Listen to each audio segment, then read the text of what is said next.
Hello guys, how are you? I hope you are good. Welcome to expert opinion. I am Bhavna from Uttar Pradesh. So friends, आज की इस class में हम discuss करेंगे CDP के कुछ इंपॉर्टेंट क्वेश्चंस.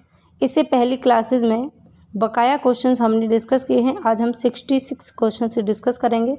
अगर आपने उन वीडियोज़ को नहीं देखा है तो ज़रूर देखिएगा. बहुत इंपॉर्टेंट क्वेश्चन हैं जो आने वाली परीक्षाओं में, चाहे सीटेट हो, यूपीटेट हो, DSSS हो, रीट हो, कोई भी टीचिंग एग्जाम, एमपीटेट, एस्टेट, सभी में आपको हेल्प करने वाले हैं. क्वेश्चन 66 आपकी स्क्रीन पर है. फटाफट से आपको आंसर करना है. क्वेश्चन है, निम्न में से कौन सा विकासात्मक कार्य उत्तर बाल्यावस्था में उपयुक्त नहीं है? ऑप्शंस हैं, सामान्य खेलों के लिए आवश्यक शारीरिक कुशलता सीखना, पुरुषोचित या स्त्रियोचित सामाजिक भूमिका को प्राप्त करना, वैयक्तिक आत्मनिर्भरता प्राप्त करना या अपने हम उम्र बालकों के साथ रहना. आपसे पूछा है कि बाल्यावस्था, कौन सी बाल्यावस्था, उत्तर बाल्यावस्था के लिए कौन सा उपयुक्त नहीं है. आपको बस इतना याद रखना है. तो इसका करेक्ट आंसर होगा ऑप्शन सेकंड, पुरुषोचित या स्त्रियोचित सामाजिक भूमिका को प्राप्त करना. ये उत्तर बाल्यावस्था के लिए उपयुक्त नहीं है.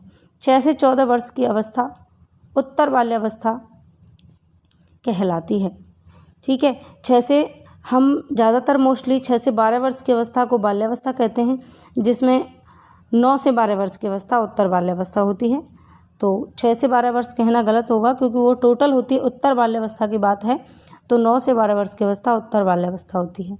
बाह्य खेलों में आवश्यक शारीरिक और गामक कौशलों का अर्जन, साथियों के साथ समायोजन करना, आत्मचेतना, नैतिकता और मूल्यों का विकास, ये सभी इस अवस्था की प्रमुख विशेषताएं हैं. नेक्स्ट क्वेश्चन की तरफ बढ़ेंगे. Question number 67. सामान्य परिपक्वन से पहले प्रशिक्षित बालक प्रशिक्षित प्राप्त करना प्राय, यानी सामान्य परिपक्वन से पहले ही अगर आप प्रशिक्षित कर रहे हैं किसी को तो वो क्या है? सामान्य कौशलों के निष्पादन के संदर्भ में बहुत लाभकारी होगा, कुल मिलाकर हानिकारक होगा, दीर्घकालिक दृष्टि से लाभकारी होगा या लाभदायक होगा, या लाभकारी हो या हानिकारक, इस बात पर निर्भर करता है कि प्रशिक्षण में किस प्रकार की विधि का प्रयोग किया गया है. आंसर इसका बिल्कुल क्लियर है, आपके सामने है, और आंसर होगा इसका ऑप्शन डी. कहने का मतलब है कि जब कोई बच्चा सामान्य तौर पर या अपनी एज के अकॉर्डिंग परिपक्व होता है, उससे पहले ही अगर आप उसे किसी चीज़ में प्रशिक्षित करना चाहते हैं तो उसके लाभ और हानि इस बात पर डिपेंड करते हैं कि आपने कौन सी विधि का प्रयोग किया है, किस विधि के द्वारा आप बच्चे को सिखा रहे हैं. लाभ भी हो सकता है, हानि भी हो सकती है. अगर आप उसके सामान्य परिपक्वन से पहले आप प्रशिक्षित कर रहे हैं तो लाभ भी हो सकता है, हानि भी, लेकिन इस बात पर डिपेंड करता है कि आपने कौन सी विधि, कौन सी टेक्निक का प्रयोग किया. Next question. 5 वर्ष का राजू अपनी खिड़की के बाहर तूफान को देखता है. बिजली चमकती है और कड़कने की आवाज़ आती है. राजू शोर सुनकर चलता है. बार बार यह घटना होती है. फिर कुछ देर शांति के पश्चात बिजली कड़कती है. राजू बिजली की गर्जना सुनकर चलता है. राजू का उछलना सीखने के किस सिद्धांत का उदाहरण है? ऑप्शन है, शास्त्रीय अनुबंधन, क्रिया प्रसूत अनुबंधन, प्रयत्न एवं भूल, या इनमें से कोई नहीं. बहुत इंपॉर्टेंट क्वेश्चन है, बार बार एग्जाम में पूछा जाता है. ये जो सिद्धांत है ये दिया है शास्त्रीय अनुबंधन का सिद्धांत. किसने? पावलोव ने. पावलोव ने शास्त्रीय अनुबंधन का सिद्धांत दिया और अपने सिद्धांत में ये प्रतिपादित किया था कि स्वभाव और आदत जो होती हैं उनका निर्माण इस सिद्धांत के द्वारा किया जा सकता है. तो ये सिद्धांत बच्चे के स्वभाव और आदत के निर्माण करने में सहायक होता है. बार बार कोई क्रिया कराई जाती है और फिर उसके बाद में स्टिमुलस दिया जाता है. बार बार क्रिया, फिर स्टिमुलस, और एक टाइम ऐसा आता है जब आप जो नेचुरल स्टिमुलस है उसको आप हटा लेंगे तब भी क्रिया होगी. जैसे बार बार घंटी बजती है, खाना आता है, घंटी बजती है, खाना आता है, लेकिन एक टाइम ऐसा था जब घंटी बजाई गई और खाना प्रस्तुत नहीं किया तब भी कुत्ते ने वही प्रतिक्रिया की जो खाने के लिए करता था. पावलोव ने शास्त्रीय अनुबंधन का सिद्धांत कब दिया? अगर ये पूछ लिया जाए तो 1904 में ये सिद्धांत प्रतिपादित किया था. आगे बढ़ेंगे हम. Question number 69. सकारात्मक दंड का निम्न में से कौन सा उदाहरण है? ऑप्शन आपके सामने हैं, मित्रों के द्वारा उपहास, या मित्रों के साथ समय बर्बाद करना, मीन मेक निकालना बंद करना, या इनमें से सभी। सकारात्मक दंड, इसका करेक्ट आंसर होगा ऑप्शन फर्स्ट, मित्रों के द्वारा उपहास उड़ाना, ये सकारात्मक दंड होता है। आगे चलते हैं नेक्स्ट क्वेश्चन पर। निम्न में से कौन सा कथन अभिप्रेरणा के एक प्रक्रिया के संदर्भ में उपयुक्त नहीं है? ऑप्शन है, यह व्यक्ति को लक्ष्य की ओर ले जाती है, यह व्यक्ति की शारीरिक आवश्यकताओं की संतुष्टि करता है, यह मनोवैज्ञानिक आकांक्षा को प्राप्त करने में सहायता करता है, यह व्यक्ति को अप्रिय स्थिति से दूर ले जाता है। आपको बताना है अभिप्रेरणा के संबंध में कौन सा यहाँ गलत है। तो इसका करेक्ट आंसर होगा ऑप्शन डी, यह व्यक्ति को अप्रिय स्थिति से दूर रखता है। अभिप्रेरणा क्या है? अभिप्रेरणा व्यक्ति को कार्य करने हेतु गतिमान करती है, गतिमान करने का कारक है। मीन्स अभिप्रेरणा के द्वारा व्यक्ति किसी भी कार्य को करने के लिए तत्पर होता है, अवेयर होता है। अभिप्रेरणा व्यक्ति के व्यवहार को नियंत्रित, परिवर्तित और दिशा निर्देशित करने में महत्वपूर्ण भूमिका निभाती है। सीखने के लिए किसका होना जरूरी है? अभिप्रेरणा का, मोटिवेशन का होना जरूरी है। क्वेश्चन है, किसी उद्दीपन के निरंतर दिए जाने से व्यवहार में होने वाले अस्थायी परिवर्तन कहलाता है? ऑप्शन है अभ्यस्तता, अधिगम, अस्थायी अधिगम या अभिप्रेरणा। तो इसका करेक्ट आंसर होगा ऑप्शन फर्स्ट। जब कोई उद्दीपक है उसको आप निरंतर कंटिन्यूअस देते जा रहे हैं तो उसके बाद व्यवहार में होने वाला अस्थायी परिवर्तन अभ्यस्तता कहलाता है। गैरेट ने इसके संबंध में एक बात कही कि जो व्यवहार बार बार दोहराए जाने से स्वचालित बन जाता है उसे हम आदत कहते हैं। तो ये क्या है? अभ्यस्तता यानी आदत होती है। अगला क्वेश्चन आपकी स्क्रीन पर है, क्वेश्चन नंबर 72। विद्यार्थियों की अभिवृत्तियों में परिवर्तन के लिए निम्न में से किस विधि का प्रयोग अध्यापक को नहीं करना चाहिए? ऑप्शन है दबाव से किसी बात या विचार के लिए राजी करना, किसी विचार को दोहराना अथवा दृढ़तापूर्वक व्यवहार, किसी प्रशंसनीय व्यक्ति के द्वारा समर्थन एवं स्वीकृति, लास्ट ऑप्शन है संदेश के साथ साहचर्य स्थापित करना। तो इसका करेक्ट आंसर आपको क्लियर दिख रहा होगा। विद्यार्थियों की अभिवृत्तियों में परिवर्तन के लिए कौन सी विधि अध्यापक के द्वारा नहीं की जानी चाहिए? तो करेक्ट आंसर होगा ऑप्शन फर्स्ट, दबाव से किसी बात या विचार के लिए राजी करना। आप एक अध्यापक हैं, आप किसी भी बच्चे को दबाव से या फिर उस पर प्रेशर डालकर आप अपनी बात नहीं मनवा सकते, यानी मनवानी नहीं करवा सकते या कोई भी विचार अपना नहीं थोप सकते। तो ऑप्शन फर्स्ट करेक्ट है। नेक्स्ट क्वेश्चन, उपलब्धि अभिप्रेरक के संबंध में निम्न में से कौन सा कथन सही है? ऑप्शन है उपलब्धि अभिप्रेरक जीवित रहने के लिए आवश्यक हैं, यह व्यक्तिगत क्षमताओं की संतुष्टि महत्वपूर्ण है, यह व्यक्तिगत क्षमताओं की संतुष्टि महत्वपूर्ण है, तो उपलब्धि अभिप्रेरक को विकास प्रेरक कहा जा सकता है। यदि व्यक्तियों के मध्य प्रतियोगिता पर बल है तो उपलब्धि अभिप्रेरक सामाजिक अभिप्रेरक कहा जा सकता है, या उपरोक्त सभी। तो यहाँ ये जो ऑप्शंस हैं इनमें कोई भी ऑप्शन नेगेटिव नहीं है। उपलब्धि अभिप्रेरक के संबंध में सभी कथन सत्य हैं, इसलिए हम डी के साथ में जाएंगे। उपरोक्त सभी कथन सत्य हैं। अगला क्वेश्चन, 6 से 10 वर्ष की अवस्था में बालक रुचि लेना प्रारंभ करते हैं। ऑप्शन है धर्म में, मानव शरीर में, यौन संबंधों में, विद्यालय में। 6 से 10 वर्ष की अवस्था, इस अवस्था में बच्चे किस में रुचि लेना आरंभ करते हैं? आपको पता है कि गवर्नमेंट ने बच्चों की विद्यालय की उम्र निर्धारित की है 6 वर्ष। 6 वर्ष की उम्र में बच्चा विद्यालय में एडमिशन ले सकता है, गवर्नमेंट विद्यालय में। तो 6 से 10 वर्ष की अवस्था विद्यालय में रुचि लेने की अवस्था होती है। तो करेक्ट आंसर होगा ऑप्शन डी। 6 से 10 वर्ष की अवस्था बाल्यावस्था के अंतर्गत आती है। 6 वर्ष के पश्चात या 6 वर्ष के लगभग बालक का मानसिक विकास पूर्ण हो जाता है। इसमें बालक के रचनात्मक कार्यों और संग्रहण में अधिक रुचि लेने लगता है। बच्चा जो है रचनात्मक कार्यों यानी एक्टिविटीज़ में और संग्रहण कार्यों में अधिक रुचि लेने लगता है। तो ऑप्शन डी यहाँ करेक्ट है। नेक्स्ट क्वेश्चन, कौन सा सिद्धांत ये व्यक्त करता है कि मानव मस्तिष्क बर्फ की एक बड़ी चट्टान के समान है जो कि अधिकांशतः छिपी रहती है? इसमें चेतन मन के 3 स्तर हैं। ऑप्शन है गुड का सिद्धांत, प्रकार सिद्धांत, मनोविश्लेषणात्मक सिद्धांत या व्यवहारवाद सिद्धांत। अब इस क्वेश्चन को जिसने भी थोड़ा सा भी इसके बारे में पढ़ा होगा वो करेक्ट आंसर करेगा। मतलब कि कौन सा ऐसा सिद्धांत है जो ये मानता है कि मानव का जो मस्तिष्क है, ये मस्तिष्क जो है ये बर्फ़ की बड़ी चट्टान की तरह है जो अधिकांशतः ढकी रहती है। तो ये है मनोविश्लेषणात्मक सिद्धांत किसने दिया था? सिगमंड फ्राइड ने। सिगमंड फ्राइड ने कहा था कि मानव मस्तिष्क जो है एक बर्फ़ की बड़ी चट्टान के समान है जिसका अधिकांशतः भाग ढका हुआ रहता है। आगे चलेंगे अगले क्वेश्चन पर। कुछ लोगों का कहना है कि जब बालकों को गुस्सा आता है तो वे खेलने के लिए चले जाते हैं जब तक कि पहले से अच्छा महसूस नहीं करते। उनके व्यवहार में निम्न में से कौन सा प्रतिरक्षा तंत्र प्रतिलक्षित है? ऑप्शन है प्रक्षेपण, विस्थापन, प्रतिक्रिया निर्माण और उदात्तीकरण। कहने का मतलब है, इस क्वेश्चन का तात्पर्य है कि यदि किसी बच्चे को गुस्सा आता है, मान लीजिए मम्मी ने एक चांटा मारा, बच्चे को गुस्सा आया तो बच्चे ने क्या किया, वो घर से बाहर खेलने के लिए चला गया और घर पर तब तक नहीं आएगा जब तक कि उसे पहला जैसा महसूस ना हो या पहले से भी अच्छा महसूस ना हो। मतलब उसे जब तक नॉर्मल नहीं लगता वो घर पे नहीं आता। तो ये क्या है, इस तरह की एक्टिविटीज़ करना कहलाता है विस्थापन। यानी हमारे सामने जो परिस्थिति है उससे हम क्या कर लेते हैं, विस्थापन कर लेते हैं। समायोजन के लिए व्यक्ति द्वारा विभिन्न तरीके अपनाए जाते हैं जैसे कि मानसिक मनोरचना, आत्मसुरक्षा अभियंत्रिकाएँ, रक्षा कवच, रक्षा तंत्र, समायोजन तंत्र आदि।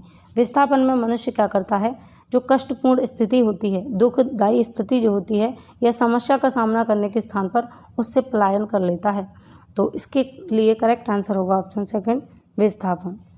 अगला क्वेश्चन, समायोजन से तात्पर्य स्वयं का विभिन्न परिस्थितियों में अनुकूलन करना है ताकि संतुष्ट किया जा सके दूसरों को, प्रेरकों को, उद्देश्यों को, आवश्यकताओं को। जब हम समायोजन करते हैं तो अलग अलग परिस्थितियों के अनुकूल हम ढल जाते हैं। क्यों ढल जाते हैं, इसका रीज़न क्या है, ये आपको बताना है।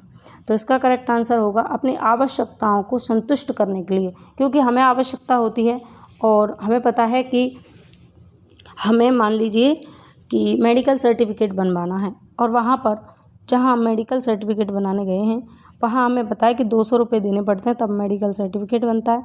तो हम अब उस स्थिति के अनुसार खुद को ढाल लेते हैं कि 200 रुपये जा रहे हैं, कोई बात नहीं, लेकिन हमारा काम तो हो रहा है। तो इसलिए क्योंकि हमें आवश्यकता थी किसकी, मेडिकल सर्टिफिकेट की, इसलिए हमने क्या किया, उस परिस्थिति से समायोजन किया, उसके अनुकूल हम बन गए। तो यही क्या है, इस क्वेश्चन का करेक्ट आंसर होगा। नेक्स्ट क्वेश्चन है, निम्न में से कौन सा व्यवहार भावनात्मक बाधा को प्रदर्शित नहीं करता?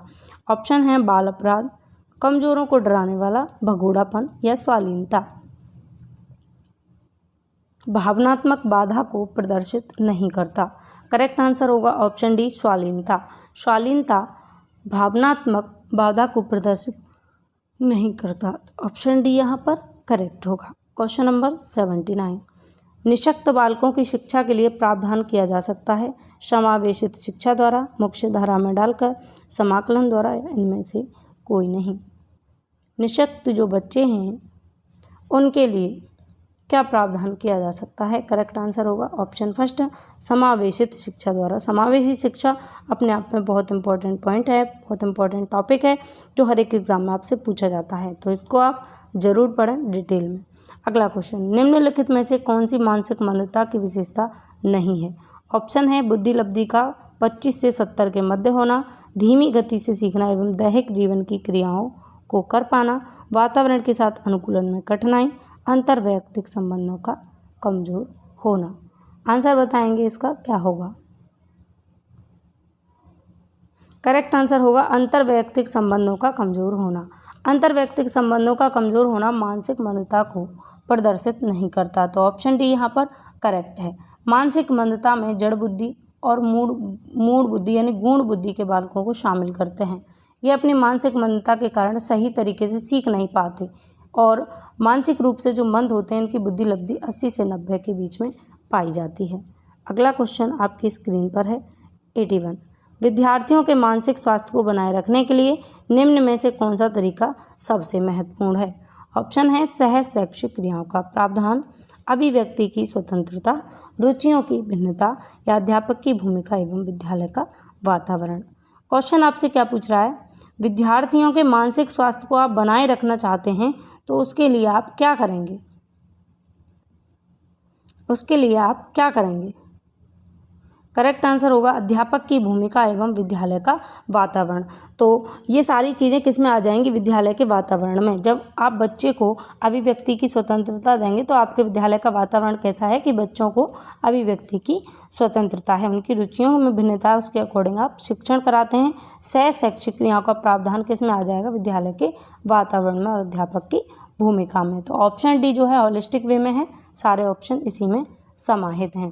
विद्यार्थियों के अच्छे मानसिक स्वास्थ्य को अगर आप बना के रखना चाहते हैं तो इसमें विद्यालय की भूमिका और अध्यापक की भूमिका दोनों ही इम्पॉर्टेंट हैं।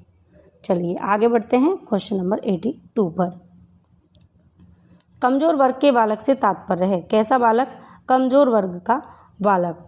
ऐसे अभिभावकों के बालक जिनकी वार्षिक आय कम है, ऐसे अभिभावकों के बालक जो वंचित वर्ग से आते हैं, या ऐसे अभिभावकों के बालक से जो गरीबी रेखा से नीचे की सीमा में आते हैं, या ऐसे अभिभावकों के बालक जो सरकार द्वारा निर्धारित न्यूनतम सीमा की वार्षिक आय की सीमा से नीचे के वर्ग में आते हैं। तो इसका करेक्ट आंसर भी आपको क्लियर दिखाई दे रहा होगा। इसका करेक्ट आंसर क्या होगा, इसका करेक्ट आंसर होगा ऑप्शन डी, ऐसे अभिभावकों के बालक जो सरकार द्वारा निर्धारित वार्षिक आय से भी नीचे आते हैं। तो ऑप्शन डी के साथ में हम जाएंगे। चलिए आगे बढ़ते हैं नेक्स्ट क्वेश्चन पर। शिक्षा का अधिकार अधिनियम 2009 में निर्दिष्ट किया गया कि कक्षा 1 से कक्षा 5 तक यदि प्रवेश दिए गए विद्यार्थियों की संख्या 200 से अधिक है तो विद्यार्थी अध्यापक अनुपात होगा 30, 40, 45 या 50। तो इसका करेक्ट आंसर होगा 40 बच्चों पर एक शिक्षक का अनुपात रखा गया। ऑप्शन यहाँ सेकंड करेक्ट है। अगला क्वेश्चन, क्रियात्मक अनुसंधान के संबंध में निम्न में से कौन सा कथन सही नहीं है। ऑप्शन है, यह अध्यापकों एवं शिक्षा व्यवसाय से जुड़े लोगों के द्वारा किया जाता है, यह किसी विशिष्ट समस्या के समाधान के लिए किया जाता है, व्यापक स्तर पर निर्णय लेने के लिए सूचना संकलन का कार्य इसमें किया जाता है, या स्थानीय स्तर पर रोजमर्रा की समस्याओं के समाधान के लिए क्रियात्मक अनुसंधान किया जाता है। क्वेश्चन नंबर 84, इसका करेक्ट आंसर होगा ऑप्शन थर्ड, व्यापक स्तर पर निर्णय लेने के लिए सूचना संकलन का कार्य इसमें किया जाता है। तो ऑप्शन थर्ड यहाँ पर करेक्ट होगा। अगला क्वेश्चन आपकी स्क्रीन पर है, निम्न में से कौन सा कथन शिक्षण के बारे में सत्य नहीं है। आंसर बताएंगे इसका क्या होगा, शिक्षण में सुधार किया जा सकता है, शिक्षण औपचारिक एवं अनौपचारिक है, शिक्षण विज्ञान एवं कला है, या शिक्षण अन्वेषण है। सत्य नहीं है किसके बारे में, शिक्षण के बारे में। तो इसका करेक्ट आंसर होगा ऑप्शन डी, शिक्षण अन्वेषण है, ये कथन सत्य नहीं है। अगला क्वेश्चन, राष्ट्रीय पाठ्यचर्या की रूपरेखा 2005 में गुणवत्ता आयाम शीर्षक के अंतर्गत अधिक महत्व दिया गया है। किस पर, भौतिक संसाधनों पर, शिक्षित एवं अभिप्रेरित अध्यापकों को, या बालकों के लिए ज्ञान के संदर्भ में संरक्षित अनुभवों को, या बालकों के लिए संरक्षित अनुभव एवं पाठ्यक्रम सुधार को। आंसर बताएंगे इसका क्या होगा, करेक्ट आंसर होगा ऑप्शन डी, बालकों के लिए संरक्षित अनुभव एवं पाठ्यक्रम सुधार को। ऑप्शन डी यहाँ पर बेटर रहेगा। पाठ्यचर्या 2005 एनसीएफ 2005 के द्वारा बाल केंद्रित शिक्षा पर बल दिया जाता है और शिक्षा में गुणात्मक सुधार लाने के लिए अध्यापक प्रशिक्षणों और पाठ्यक्रम में सुधार पर बल देते हैं। तो ऑप्शन डी बेटर है। अगला क्वेश्चन, राष्ट्रीय पाठ्यचर्या रूपरेखा 2005 में निम्न में से किस परीक्षा संबंधी सुधारों को सुझाया गया है। ऑप्शन है, कक्षा 10 की ऐच्छिक परीक्षा, विद्यालय शिक्षा की विभिन्न अवस्थाओं पर राज्य स्तर की परीक्षा संचालन, या प्रतियोगी प्रवेश परीक्षाओं को इच्छित, या इनमें से सभी। इसका आंसर बताएंगे क्या होगा, करेक्ट आंसर होगा ऑप्शन फर्स्ट, कक्षा 10 की परीक्षा ऐच्छिक। पाठ्यचर्या 2005 में कक्षा 10 की परीक्षा ऐच्छिक इसके सुधारों में इसमें सुधार सुझाया गया है। एनसीएफ 2005 के सुझावों की अनुपालना में कक्षा 10 में बोर्ड परीक्षा ऐच्छिक की गई। इसके द्वारा बालकों के मूल्यांकन की परंपरागत तकनीक को परिवर्तित करके व्यापकता एवं सतत मूल्यांकन पर बल दिया गया। तो ऑप्शन फर्स्ट यहाँ पर करेक्ट है। चलिए नेक्स्ट क्वेश्चन है, दबाव को कम करने एवं परीक्षाओं में सफलता के लिए आवश्यक है। ऑप्शन है, कम अवधि की परीक्षाओं में अंतरण, या विद्यालय शिक्षा की विभिन्न चरणों में परीक्षाओं का आयोजन, या वार्षिक एवं अर्धवार्षिक परीक्षाएं, या विभिन्न परीक्षाओं के लिए विभिन्न एजेंसियों की स्थापना। तो दबाव को कम करने और परीक्षाओं में सफलता के लिए आवश्यक है कि कम अवधि की परीक्षाओं में अंतरण रखा जाए। ठीक है, इसके लिए बेस्ट आंसर एग्जाम्पल है बीटीसी। बीटीसी में 2 साल में 4 बार एग्ज़ाम होते हैं, 6 महीने के सेमेस्टर्स होते हैं, तो उससे बच्चे पर ज़्यादा दबाव भी नहीं रहता और परीक्षाओं में सफलता भी मिल जाती है। तो परीक्षाओं के माध्यम से बालकों का मूल्यांकन किया जाता है। 2 परीक्षाओं के माध्यम से अधिक दूरी अंतराल से बालकों पर अधिक दबाव नहीं आता। सतत मूल्यांकन के द्वारा बालकों का दबाव कम किया जा सकता है। तो ऑप्शन फर्स्ट यहाँ पर बेस्ट रहेगा। अगला क्वेश्चन, मूल्यांकन का उद्देश्य है। मूल्यांकन का क्या उद्देश्य है? बालकों को धीमी गति से सीखने वाले एवं प्रतिभाशाली बालकों के रूप में लेबल करना, बिल्कुल नहीं। जिन बालकों को उपचारात्मक शिक्षा की आवश्यकता है उनकी पहचान करना, अधिगम की कठिनाइयों एवं समस्या वाले क्षेत्रों का पता लगाना, या उत्पादक जीवन जीने के लिए शिक्षा किस सीमा तक तैयार कर पाई है, यह पुष्टि प्रदान करना। मूल्यांकन का तात्पर्य क्या है, फटाफट से बताएंगे। इसका करेक्ट आंसर होगा ऑप्शन डी, उत्पादक जीवन जीने के लिए शिक्षा किस सीमा तक तैयार कर पाई है, इस बात की पुष्टि पोषण करना ही मूल्यांकन का तात्पर्य होता है। नेक्स्ट और लास्ट क्वेश्चन है इस क्लास का, प्राथमिक विद्यालयों के बालकों के लिए निम्न में से किसे बेहतर मानते हैं? वीडियो अनुरूपण, प्रदर्शन, स्वयं के द्वारा किया गया अनुभव, या इनमें से कोई नहीं। तो इसका क्लियर आंसर आपको दिखाई दे रहा है, स्वयं के द्वारा किया गया अनुभव जो होता है वो विद्यालयों में बेहतर माना जाता है और बच्चा खुद से अनुभव करके बेहतर सीखता भी है।